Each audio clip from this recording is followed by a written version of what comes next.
टक्क मौरीहरू छन्। मैले चाहिँ यो घरबाट चाहिँ त्यो घरमा अहिले सिफ्ट गरेँ। त्यहाँ तल तल हेर्न सक्नुहुन्छ तपाईँले होइन, यो खपटे किराहरू पनि त्यहाँ एउटा दुईवटा खपटे किराहरू पनि त्यहाँ दौडिरहेछ है होइन। यस्तो अलिअलि फोहोर छ।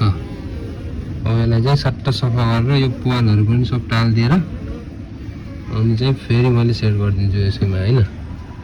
तपाईँहरूको पनि यस्तो खालको अब बर्खाको समय छ, घारहरू अलि फोहोर छ भने चाहिँ रोकसोक लाउने चान्सहरू पनि हुन्छ।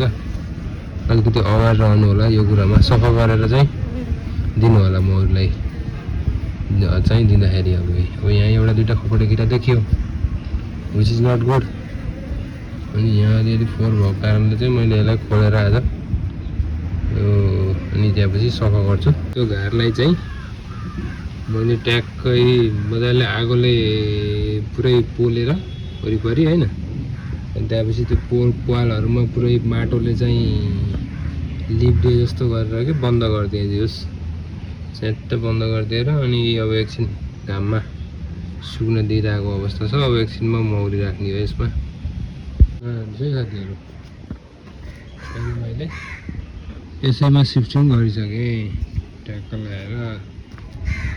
यसमा यो के हो यस्तो बाहिर किराइछ त्यो घरलाई फाल्टुन पारिक्यारी रेडी टु राइड हान्ने यस्तो बनायो नि त।